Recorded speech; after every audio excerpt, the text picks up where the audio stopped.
विद्यार्थी भाई बहनों, आज આપણે સેમેસ્ટર 1 FY BCom માં આવતો વિષય દ્વિનોંધી નામા પદ્ધતિ. દ્વિનોંધી નામા પદ્ધતિ 1 આ વિષય ફરજિયાત વિષય છે.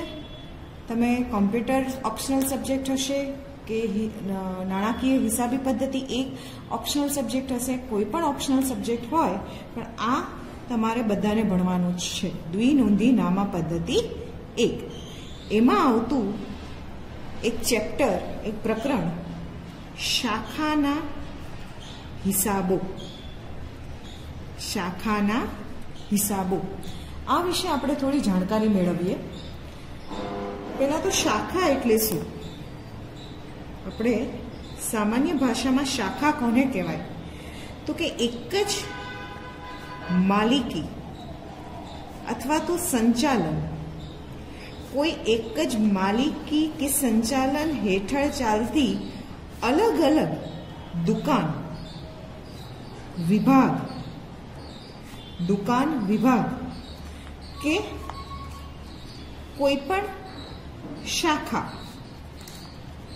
એને આપણે સામાન્ય ભાષામાં શાખા તરીકે ઓળખીએ છીએ. પણ શરત શું હોય કે આ કોઈ પણ દુકાન, કોઈ પણ વિભાગ કે કોઈ પણ એની બીજી કોઈ શાખા છે એનું માલિકી અને સંચાલન એક જ હોય. દાખલા તરીકે આપણે જોઈએ તો રિલાયન્સ. તમે રિલાયન્સના ઘણા પ્રકારના મોલ્સ છે, એની દુકાનો છે, એ બધી જોઈ હોય. જેમ કે અત્યારે રિલાયન્સ ટ્રેન્ડ્સ છે, જેમાં ગાર્મેન્ટ્સ એટલે કે કપડાં વેચાય છે. પછી ફ્રેશ, બરાબર. તો આ બધા એના પ્રકારો થયા.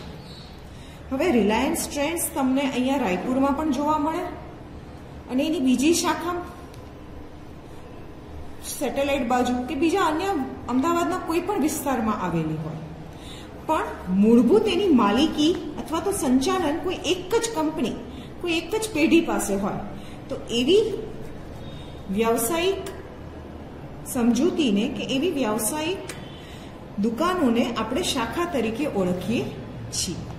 હવે ઓલરેડી તમને આડતમાલ વિશે થોડો ઘણો ખ્યાલ હશે. આ ચેપ્ટર પણ તમારે દ્વિનોંધી નામા પદ્ધતિ 1માં આવે છે. આ એનો બીજો ચેપ્ટર છે, બીજું પ્રકરણ છે શાખાના હિસાબો. આડતમાલમાં શું હોય કે જે માલનો માલિક હોય એ પોતાનો માલ વેચવા માટે અથવા તો વેચાણ માટે એજન્ટ બનાવે, કોઈ એજન્ટ રાખે. એટલે માલની માલિકી પણ કંઈ ચેન્જ થતું નથી, કોઈ બદલાતું નથી. એજન્ટનો એક સમજૂતી કરાર હોય છે. અને શાખામાં કેવું હોય છે કે આખી અલગ દુકાન જ હોય છે, બરાબર છે. જે વસ્તુ તમારે કોઈ એક વિસ્તારમાં બહુ પ્રચલિત થઈ હોય એ જ વસ્તુ તમારે કોઈ બીજા વિસ્તારોમાં વેચવી હોય તો તમે એજન્ટ નથી નીમતા. જો તમે એજન્ટ નીમો તો એક આડતમાલનો પ્રકાર થઈ જાય. આ તમને હું આડતમાલ અને શાખા વિશેનો તફાવત સમજાવું છું.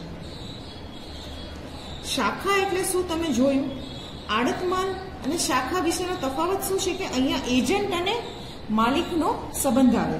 જ્યારે શાખામાં કોઈ એજન્ટ કે માલિક ના હોય પણ પોતાનો ધંધો જ્યાં ચાલતો હોય એવો જ ધંધો તમે કોઈ અલગ વિસ્તારમાં શરૂ કરો તો તેને શાખા કહેવાય. શરત શું હોવી જોઈએ કે માલિકી અને સંચાલન એક પેઢી પાસે, એક કંપની પાસે જ હોય. જેમ કે રિલાયન્સનું મેં તમને ઉદાહરણ આપ્યું. એવી જ રીતે તમે બેંકના ઉદાહરણ લઈ શકો. હવે બેંકની જેમ કે SBI છે તો SBIની હેડ ઓફિસ અમદાવાદમાં આવેલી છે, પણ એની બ્રાન્ચ ઘણા ગુજરાતના દરેક સિટીમાં, ગુજરાતના દરેક નાના ગામડામાં, ઇવન આપણા દેશના દરેક ખૂણે આવેલી હોય. હવે એમ ઝોનલ ઓફિસ પડતી હોય છે, રિજનલ ઓફિસ પડતી હોય છે. SBIની આમ જોવા જઈએ તો નેશનલ ઓફિસ જે આખા દેશને લગતી ઓફિસ છે એ મુંબઈમાં છે, પણ એની રિજનલ ઓફિસ અમદાવાદમાં આવેલી છે. અમદાવાદમાં ગુજરાતની SBIની તમે મુખ્ય ઓફિસ કહી શકો, પણ એની નાની નાની બ્રાન્ચ ઈસનપુર બ્રાન્ચ છે, મણિનગર બ્રાન્ચ છે, એવી રીતે અમદાવાદ બ્રાન્ચ, સુરત બ્રાન્ચ. તો આ એક થયું શાખા.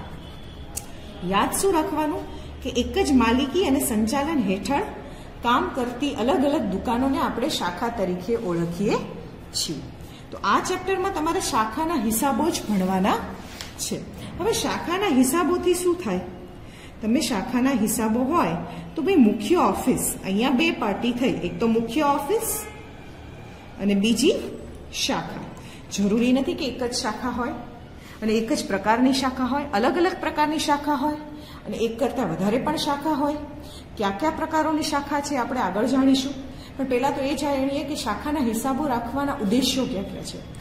તો શાખાના હિસાબોથી મુખ્ય ઓફિસને શાખાના નફો, નુકસાન, શાખાએ કેટલું વેચાણ કર્યું, કઈ રીતે વેચાણ કર્યું, શાખા પાસે કેટલી રોકડ પડી છે, શાખા પાસે કયા પ્રકારનો માલ સ્ટોકમાં પડ્યો છે, કેવા પ્રકારનો માલ જોઈએ છે, કોઈ પણ શાખા માનો કે નુકસાન કરતી હોય તો એને બંધ કરવી હોય, તો એ બધું જાણવા માટે શાખાના હિસાબો મુખ્ય ઓફિસ બનાવે છે. બરાબર છે. હવે શાખાઓ કેટલા પ્રકારની હોય છે પેલા એ જાણીએ. શાખાના પ્રકારો. શાખાના પ્રકારો આમ જોવા જઈએ તો 3 મુખ્ય પ્રકારની શાખા છે. એક તો પરતંત્ર શાખા, સ્વતંત્ર શાખા અને વિદેશી શાખા. હવે દરેક શાખાનું નામ જ સૂચવે છે કે આ શાખા કેવા પ્રકારના નાણાકીય વ્યવહારો કરી શકે. પરતંત્ર શાખા મુખ્ય ઓફિસને કે મુખ્ય ઓફિસની મંજૂરી વગર કોઈ પણ જાતના નાણાકીય વ્યવહાર કરી શકે નહીં. એવી શાખાને આપણે સામાન્ય રીતે કઈ શાખા કહીશું? પરતંત્ર શાખા. બરાબર છે. સ્વતંત્ર શાખા એવી છે કે જે મુખ્ય ઓફિસની મંજૂરીની જરૂર રહેતી નથી. એ પોતાની રીતે કોઈ બીજી જગ્યાએથી માલ ખરીદી બી શકે અને વેચી પણ શકે. જ્યારે પરતંત્ર શાખામાં શું હોય કે મુખ્ય ઓફિસ જે માલ મોકલે એ જ માલ મુખ્ય ઓફિસ કે એ પ્રમાણે શાખાને વેચવો પડે. જ્યારે સ્વતંત્ર શાખામાં શું થાય કે મુખ્ય ઓફિસની મંજૂરી બધા જ પ્રકારના નાણાકીય વ્યવહારોમાં જરૂર ના પડે.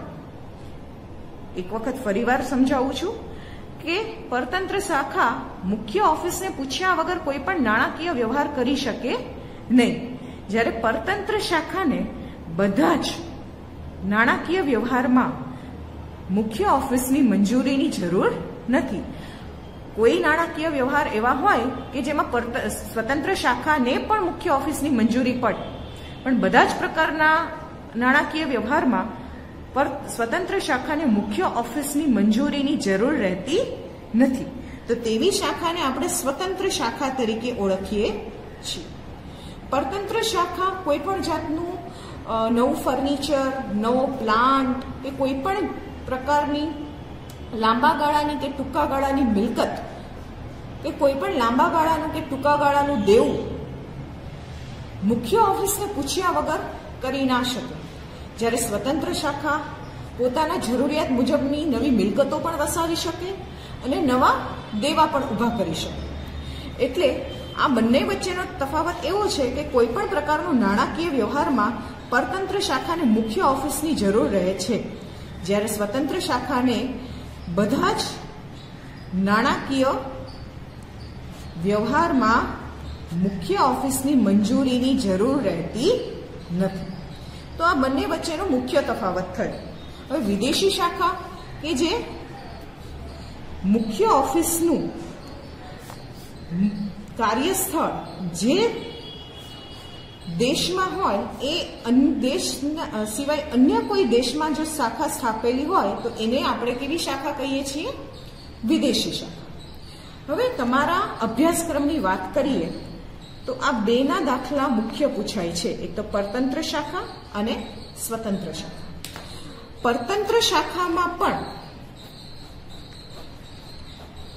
અને સ્વતંત્ર શાખામાં બંનેના દાખલા અથવામાં આવી શકે. આનો 14 માર્કનો દાખલો આવે તો એના અથવામાં 14 માર્કનો સ્વતંત્રનો આવી શકે. બની શકે કે પરતંત્ર શાખાના 2 વિભાગ પાડી 7 માર્કનો દાખલો અને બીજો 7 માર્કનો દાખલો અથવા તો થિયરી, અને એના અથવામાં સ્વતંત્ર શાખાનો દાખલો અથવા થિયરી અથવા દાખલો અને થિયરી કોઈ પણ રીતે પૂછી શકે. પણ છેલ્લા 5 વર્ષના આપણે જો ગુજરાત યુનિવર્સિટીના દ્વિનોંધી નામા પદ્ધતિના પેપર જોઈએ તો પરતંત્ર શાખાના અથવામાં સ્વતંત્ર શાખાનો દાખલો પૂછાયેલો છે. આપણે પરતંત્ર શાખાથી શરૂઆત કરીએ કે પરતંત્ર શાખા હોય તો પરતંત્ર શાખાની હિસાબ રાખવાની પદ્ધતિ કેટલી છે. બરાબર, આપણે અહીંયાથી શરૂઆત કરીએ છીએ આ ચેપ્ટર શીખવાની કે પરતંત્ર શાખાના પહેલા દાખલા શીખીશું, ત્યાર પછી સ્વતંત્ર શાખાના દાખલા શીખીશું. વિદેશી શાખાના દાખલા એટલા બધા આવ્યા નથી, આવશે તો કદાચ તમારે MCQમાં અથવા તો થિયરી ક્વેશ્ચન તરીકે પૂછાઈ શકે કે વિદેશી શાખા કોને કહેવાય. મોટા ભાગે તમારે પરતંત્ર શાખા અને સ્વતંત્ર શાખા જ આવે છે. એમાં અત્યારે હું તમને પરતંત્ર શાખાના કેટલા પ્રકારે તમે હિસાબી પદ્ધતિ અભ્યાસક્રમમાં આપેલી છે એના વિશે સમજાવી રહી છું. તો પરતંત્ર શાખામાં 4 રીતે હિસાબો લખાય છે.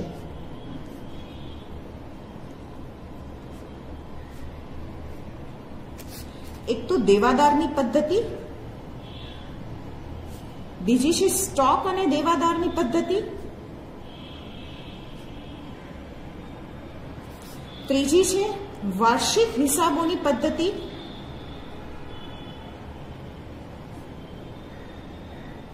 અને ચોથું છે જથ્થાબંધ માલની પદ્ધતિ. હવે આ દરેક પદ્ધતિ વિશે હું તમને ટૂંકાણમાં સમજાવું કે દેવાદાર પદ્ધતિ એટલે શું, સ્ટોક અને દેવાદાર પદ્ધતિ એટલે શું, વાર્ષિક હિસાબોની પદ્ધતિ એટલે શું અને જથ્થાબંધ માલની પદ્ધતિ એટલે શું. તો દેવાદારની પદ્ધતિમાં મુખ્ય ઓફિસના ચોપડે આ તમામ પ્રકારના હિસાબો રાખવામાં આવે. શાખા પોતાના હિસાબો ના રાખે, પરંતુ મુખ્ય ઓફિસ શાખાના હિસાબો બનાવે. તો મુખ્ય ઓફિસ શાખાને એક દેવાદાર તરીકે માને.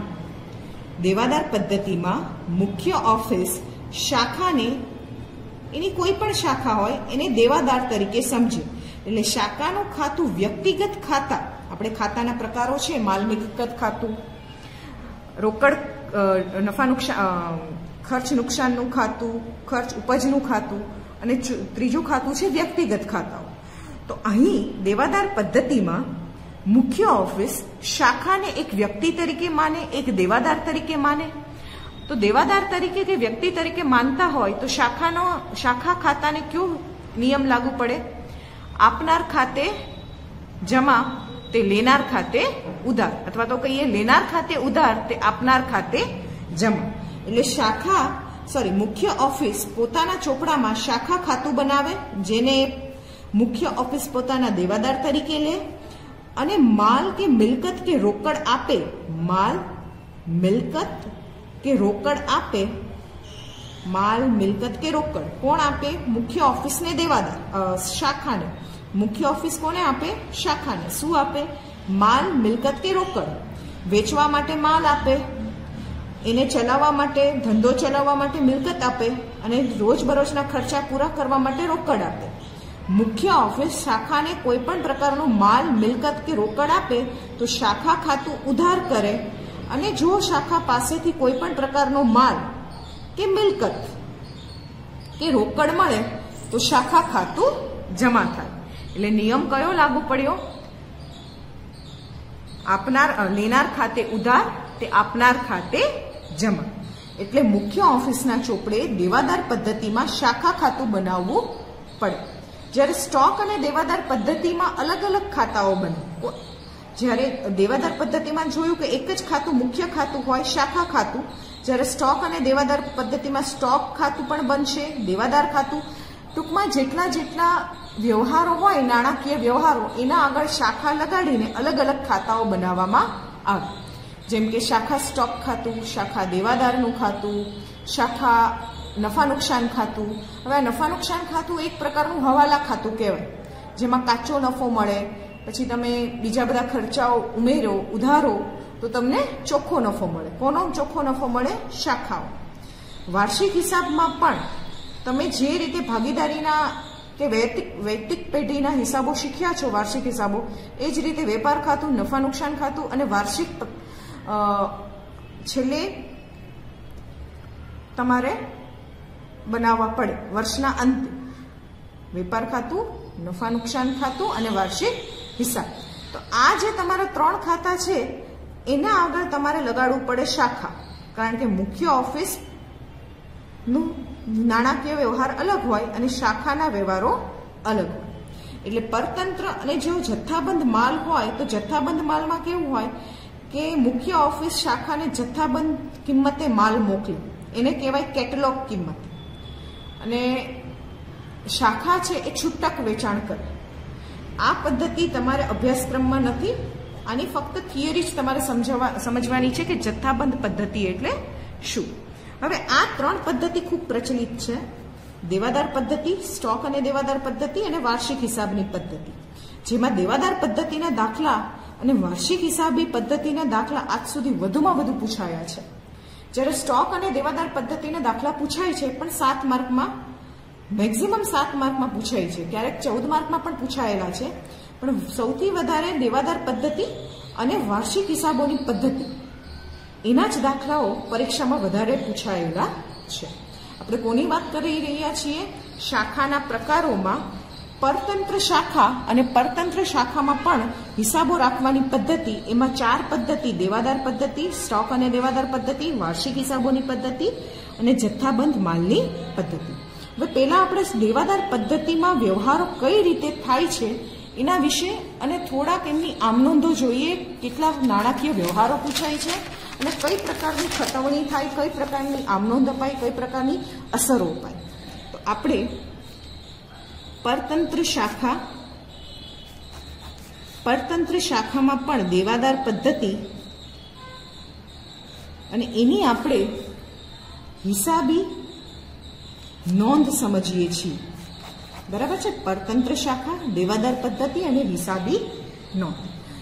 પહેલી વાત, જ્યારે પણ આવો પરીક્ષામાં દાખલો પૂછાય ત્યારે તમને પરીક્ષામાં એમ કહેશે નહીં કે ભાઈ આ પરતંત્ર શાખા છે કે સ્વતંત્ર શાખા છે કે આ દેવાદાર પદ્ધતિ છે કે આ સ્ટોક કે દેવાદાર પદ્ધતિ છે. પણ એના અમુક લક્ષણો હોય. પરતંત્ર શાખાના લક્ષણો શું હોય જે તમને ખ્યાલ આવી જશે. પોતાના રીતે વેચાણ ન કરી શકે, રોકડ કે ઉધાર વેચાણ મુખ્ય ઓફિસની મંજૂરીથી જ થઈ શકે,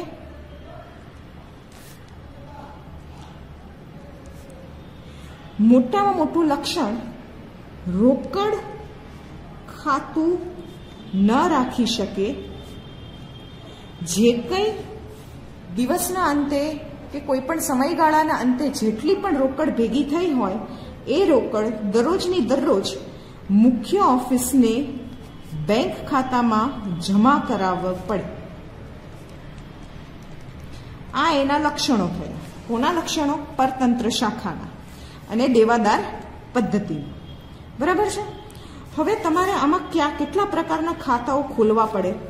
તો મુખ્ય એક તો શાખા ખાતું. શાખા ખાતું અહીંયા કેવા પ્રકારનું ખાતું હોય? જેમ આપણે સામાન્ય ધંધો હોય, કોઈ વૈયક્તિક પેઢીના તમે હિસાબો બનાવતા હોય કે ભાગીદારીના હિસાબો બનાવતા હોય, એમાં જેમ તમે દેવાદારનું ખાતું બનાવતા હોય એ રીતે તમારે શાખા ખાતું બનાવવું પડે. એક નિયમ યાદ રાખવો: માલ, મિલકત કે રોકડ. બરાબર? 3ને લગતા વ્યવહારો વધારે હોય. માલ, મિલકત કે રોકડ આવે તો શાખા ખાતું ઉધાર, અને જાય આવે એટલે શાખાને મળે, શાખાને કોઈ પણ પ્રકારનો માલ, કોઈ પણ પ્રકારની મિલકત કે કોઈ પણ પ્રકારની રોકડ મળે તો શાખા ખાતું ઉધાર, અને માલ, મિલકત કે રોકડ શાખામાંથી જાય તો જમા. બીજો નિયમ તમારે એ યાદ રાખવાનો કે રોકડ ખર્ચ બરાબર, રોકડ ખર્ચ કે ઉધાર.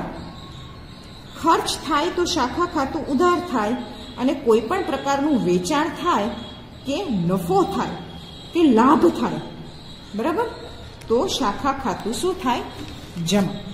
આ બે નિયમો શાખા ખાતું, પરતંત્ર શાખા ખાતું છે, પરતંત્ર શાખાની વાત કરી રહી છું. પરતંત્ર શાખામાં શાખા ખાતું બનાવતી વખતે ધ્યાનમાં રાખવું. માલ મિલકત રોકડ આવે તો ઉધાર, જાય તો જમા. ખર્ચ થાય તો શાખા ખાતું ઉધાર, વેચાણ કે નફો કે લાભ થાય તો શાખા ખાતું જમા. હવે ઘણીવાર એવું થાય કે દાખલામાં તમને ઉધાર વેચાણની રકમ ના આપી હોય, ઉધાર વેચાણની રકમ ન આપી હોય કે આખર સ્ટોક ન આપ્યો હોય, બરાબર છે. તો આવી વખતે તમારે આવી રકમો શોધવા માટે 2-3 નાના નાના ખાતા બનાવવા પડે, જેને આપણે કહેવાય શાખા દેવાદાર ખાતું. કારણ કે શાખા એ પોતે જેટલા ઉધાર વેચાણ કર્યા હોય એ બધા દેવાદારોનું એક ભેગું ખાતું બનાવો તો શાખા દેવાદાર ખાતું બને. તો એમાંથી તમને ઉધાર વેચાણની રકમ મળી જાય. માનો કે ઉધાર વેચાણની રકમ આપી હોય તો શરૂઆતની દેવાદારની બાકી ના આપી હોય, છેવટની ના આપી હોય, તો એ બધી જે ખૂટતી રકમો શોધવા માટે તમારે શાખા દેવાદાર ખાતું, એવી જ રીતે શાખાનું સ્ટોકનું ખાતું, શાખા મિલકત ખાતું, મિલકત કહો કે સ્ટોક કહો, કોઈ પણ મિલકત હોઈ શકે, અને શાખા પેટા રોકડ ખાતું બનાવવું પડે. હવે પેટા રોકડ શું છે? જેમ કે મેં પહેલા જ કહ્યું કે શાખા પોતે રોકડ ખાતું બનાવતી નથી, પણ હું અહીંયા રોકડની નહીં પણ પેટા રોકડની વાત કરું છું. પેટા રોકડ કેવું હોય કે મુખ્ય ઓફિસ શાખાને દરરોજના ખર્ચા હોય, જેમ કે સ્ટેશનરીના છે કે કોઈ પણ પ્રકારના નાના મોટા દરરોજના જે ખર્ચાઓ હોય, જે બહુ મિનિમમ અમાઉન્ટમાં હોય, બહુ નાની રકમમાં હોય, 500 રૂપિયા 600 રૂપિયા એક દિવસનો ખર્ચો થતો હોય, એની માટે થોડીક રકમ 1 મહિનાની કે 6 મહિનાની એક સાથે આપી દે. તો એવી જે પેટા રોકડ હોય એ પેટા રોકડની કોઈ પણ ખૂટતી વિગત માટે તમારે શાખા પેટા રોકડ ખાતું બનાવવું પડે. એટલે તમારે પરતંત્ર શાખામાં દેવાદાર પદ્ધતિમાં મુખ્ય આટલા ખાતા બનાવવા પડશે. શાખા ખાતું, જેના નિયમો મેં તમને કહ્યા, માલ મિલકત કે રોકડ ખાતે ઉધાર આવે તો ઉધાર, જાય તો જમા. ખર્ચ ખાતે ઉધાર, તે વેચાણ કે નફા ખાતે જમા. અહીં નુકસાન પણ તમે લઈ શકો કે ખર્ચ કે નુકસાન ખાતે ઉધાર કે નફો કે વેચાણ ખાતે જમા. અને કોઈ પણ ખૂટતી વિગત શોધવા માટે, જેમ કે ઉધાર વેચાણ, આખર સ્ટોક, એ બધું શોધવા માટે તમારે શાખા દેવાદાર ખાતું, શાખા ફર્નિચર ખાતું, શાખા સ્ટોક ખાતું કે શાખા પેટા રોકડ ખાતું, એવા 3-4 ખાતા કે મેક્ઝિમમ પરીક્ષામાં 2 ખાતા બનાવવા પડે. હવે આના વ્યવહારો જોઈ લઈએ અને એની આમનોંધો જોઈ લઈએ. એક તો મુખ્ય ઓફિસ શાખાને માલ મોકલે તો આપણા નિયમ પ્રમાણે માલ આવે તો શાખા ખાતે ઉધાર. આપણે આ કોના ચોપડામાં કરીએ છીએ? મુખ્ય ઓફિસના ચોપડે. કારણ કે શાખા તો પોતાના હિસાબો બનાવશે નહીં. જે શાખા પોતાના હિસાબો ના બનાવે એને પણ પરતંત્ર શાખા કહેવાય. મુખ્ય ઓફિસના ચોપડે. તો મુખ્ય ઓફિસમાં મુખ્ય ઓફિસ શાખાને માલ મોકલે તો શાખા ખાતે ઉધાર, તે શાખાને મોકલેલ માલ ખાતે જમા. હવે આવી જ રીતે માનો કે અમુક માલ ડિફેક્ટિવ નીકળ્યો કે અમુક માલ ન વેચાઈ શકે એવો નીકળ્યો તો શાખા મુખ્ય ઓફિસને માલ પરત મોકલે. તો આ જે આપણે ઉપરની આમનોંધ આપી એ આમનોંધ રિવર્સ થઈ જશે. શાખાને મોકલેલ માલ ખાતે ઉધાર,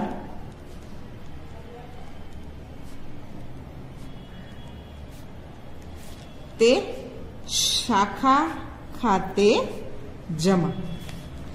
એવી જ રીતે મુખ્ય ઓફિસ શાખાને મિલકત કે પેટા રોકડ કે રોકડ મોકલે. શું લખ્યું છે? મિલકત. મિલકતમાં ફર્નિચર મોકલી શકે, પેટા રોકડ કે રોકડ મોકલે, બરાબર છે? તો એની નોંધ શું થશે? આવે તો ઉધાર, જાય તો જમા. આવે તો ઉધાર એટલે શાખા ખાતે ઉધાર, તે શાખા મિલકત, પેટા રોકડ કે રોકડ ખાતે જમા. હવે શાખા, અહીંયા મુખ્ય ઓફિસ શાખાને મોકલતું હતું, પરંતુ શાખા મિલકત, પેટા રોકડ કે રોકડ પરત મોકલે, બરાબર છે? જેમ માલ પરત મોકલે એમ મિલકત પણ પરત મોકલી શકે શાખા મુખ્ય ઓફિસને. તો આ જે આપણે ઉપરની આમનોંધ આપી એ આમનોંધ ઊંધી થઈ જાય, રિવર્સ થઈ જાય. શાખાને મોકલેલ મિલકત, પેટા રોકડ કે રોકડ ખાતે ઉધાર, તે શાખા ખાતે જમા. હવે આ જેટલા વ્યવહારો છે એ વ્યવહારો કોના છે? મુખ્ય ઓફિસના અને શાખાના. અને શાખા અથવા મુખ્ય ઓફિસના અંદરના વ્યવહારો છે. તો મુખ્ય 4 વ્યવહારો થયા. હવે શાખા પોતાના દેવાદારો સાથે વ્યવહારો કરે તો એમાં મુખ્ય ઓફિસને કશું પણ લાગે વળગે નહીં, એટલે શાખા ખાતામાં એની નોંધ થશે નહીં, બરાબર છે? તો એ વ્યવહારો કોની વચ્ચે થશે? શાખા અને દેવાદારો વચ્ચે. તો એમાં કયું ખાતું આવશે? શાખા દેવાદાર ખાતું, બરાબર છે? શાખા દેવાદાર ખાતું. તો એ માનો કે શાખા ઉધાર વેચાણ કરે તો એની આમનોંધ શું થાય? તો કે દેવાદાર ખાતે ઉધાર, તે વેચાણ ખાતે જમા. હવે એ વેચાણ થયું એની નોંધ તમારે શાખા ખાતામાં કરવી પડે, પણ એ ડાયરેક્ટ દેવાદારોમાંથી ના આવે. એટલે આ શાખા અને દેવાદારો વચ્ચેના જે કંઈ વ્યવહારો હોય એની નોંધ શાખા ખાતામાં ના આવે. ફક્ત 2 જ નોંધ આવશે, એક તો વેચાણની અને બીજું દેવાદારો પાસેથી મળેલ રોકડની. આના સિવાય બીજી કોઈ પણ નોંધ શાખા ખાતામાં આવે નહીં. બીજી કઈ નોંધ હોય? જેમ કે દેવાદારો માલ પરત કરે તો વેચાણ પરતની નોંધ, જેમ કે દેવાદારોને તમે થોડુંક વટાવ આપ્યો, ડિસ્કાઉન્ટ આપ્યું તો એની નોંધ, દેવાદારોએ ઘાલખાત કરી તો એની નોંધ. તો એની નોંધ તમારે શાખા ખાતામાં કરવાની નહીં. ફક્ત ને ફક્ત એક જ નોંધ શાખા દેવાદાર ખાતામાં આવે, બરાબર છે? હવે હું તમને આ બુક રિફર કરવાનું કહું છું. BS શાહની બુક છે બિનોંધી નામા પદ્ધતિ 1. મોટાભાગના ચેપ્ટર અને દાખલા હું આમાંથી જ કરાવીશ. થોડીક નોંધો મેં તમને સમજાવી છે, બાકી તમને બહુ સરસ રીતે અહીં સમજૂતી આપી છે. જેમ કે આ આમનોંધો આપણે શીખતા હતા કે શાખા માલ મોકલવામાં આવે તો શાખા ખાતે ઉધાર, તે શાખાને માલ મોકલેલ ખાતે જમા, બરાબર છે? શાખાને ખર્ચ તથા પેટા રોકડ અંગે ચેક મોકલવામાં આવે તો આવે તો ઉધાર અને જાય તો જમા. એ રીતે બધી નોંધો છે. હવે બહુ 2 અગત્યની નોંધ મુખ્ય છે: શાખાની આખરની બાકીની મિલકતો અને શાખાની શરૂઆતની બાકીની મિલકતો. એ જ રીતે દેવાની શરૂઆતની બાકી અને આખરની બાકી. હવે શાખા કોઈ પ્રકારની મિલકતો વાપરતી હોય, જેમ કે ફર્નિચર, સ્ટોક, પેટા રોકડ, બરાબર, રોકડ. હવે આ ખાતાઓ શાખા પોતે બનાવી ના શકે, કારણ કે શાખા પોતે પોતાના હિસાબો રાખતી નથી. આમના હિસાબો કોણ રાખે છે? મુખ્ય ઓફિસ. તો જે મિલકતો છે જેમની આખર બાકી છે એ ઉધાર કરવી પડે અને શાખા ખાતે જમા થાય. જેમ કે શાખાના આખર સ્ટોક ખાતે ઉધાર, શાખાની આખરની રોકડ ખાતે ઉધાર, શાખાની આખર પેટા રોકડ ખાતે ઉધાર અને શાખાના આખરની ફર્નિચર બાદ ઘસારા ખાતે ઉધાર, શાખાના અગાઉથી ચૂકવેલ ખર્ચ ખાતે ઉધાર, તે શાખા ખાતે જમા. હવે બીજા વર્ષની શરૂઆતમાં આ નોંધ ઉલટાવી નાખવામાં આવશે અને તેની નીચે મુજબ થશે: જો આખરની બાકી હોય તો શાખા ખાતું જમા થાય અને શરૂઆતની બાકી હોય તો શાખા ખાતું ઉધાર થાય. આ શેની વાત થાય છે? મિલકતોની.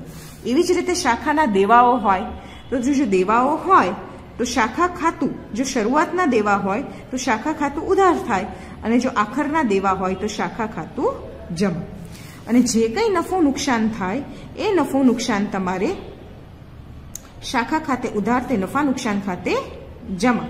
એટલે માનો કે નફો થયો હોય તો નફા નુકસાન ખાતું જમા થાય, અને જો ખોટ કરી હોય કોઈ શાખાએ તો આપણું જે મુખ્ય ઓફિસનું મુખ્ય નફા નુકસાન ખાતું છે તે ઉધાર થાય. તો આ કુલ 10 પ્રકારની નોંધો છે. એમાંથી મેં તમને 4 નોંધો બુકમાં સમજાવી કે માલ મિલકત કે રોકડ આવે તો ઉધાર, જાય તો જમા. એ જ રીતે 2 નોંધો આ થશે કે 4 નોંધો આ થશે કે શરૂઆતની મિલકતો હોય તો શાખા ખાતું ઉધાર અને આખરની મિલકતોની બાકી હોય તો શાખા ખાતું જમા. શરૂઆતના દેવા હોય તો શાખા ખાતું ઉધાર અને આખરના દેવા હોય તો શાખા ખાતું જમા. નફો થયો હોય તો શાખા ખાતું ઉધાર અને નુકસાન થયું હોય તો શાખા ખાતું જમા. આ એમનો એક મુખ્ય ઓફિસના ચોપડામાં શાખા ખાતાનો નમૂનો છે. આ રીતે તમારે બનાવવું પડશે. જેમ કે 1 બાકી આગળ લાવ્યા. બાકી આગળ લાવ્યા એટલે જેટલી બાકીઓ મિલકતોની આપી હોય એ ઉધાર કરવાની અને આખરની આપી હોય એ જમા કરવાની. જેમ કે સ્ટોક, રોકડ, પેટા રોકડ, ફર્નિચર. હવે માનો કે આમાં તમને પેટા રોકડની આખરની બાકી આપી નથી, તો આ ખોટી રકમ શોધવા માટે તમારે નીચે શાખા પેટા રોકડ ખાતું બનાવવું પડે. હવે માનો કે તમને અહીંયા દેવાદારની શરૂઆતની બાકી આપી છે, ઉધાર વેચાણ આપ્યું છે, પણ આખરની બાકી આપી નથી, તો તમારે શાખા દેવાદાર ખાતું ખોટી રકમ શોધવા માટે બનાવવું પડે. પછી શાખા મુખ્ય ઓફિસ શાખાને માલ મોકલે તો શાખા ખાતું ઉધાર થાય અને એ જ માલ શાખા પરત કરે તો શાખા ખાતું જમા થાય. હવે મુખ્ય ઓફિસ શાખાને રોકડ કે બેંક મોકલે, રોકડ કે બેંક પેટે કોઈ પણ ચેક મોકલે તો શાખા ખાતું ઉધાર. પેટા રોકડનું એમાં પણ આવી ગઈ. અને જો આ જ રોકડ, એ રોકડમાં કઈ રકમ હોય? વેચાણની રકમ હોય. વેચાણ કયા પ્રકારના હશે શાખાના? ઉધારે હોઈ શકે અને રોકડે હોઈ શકે.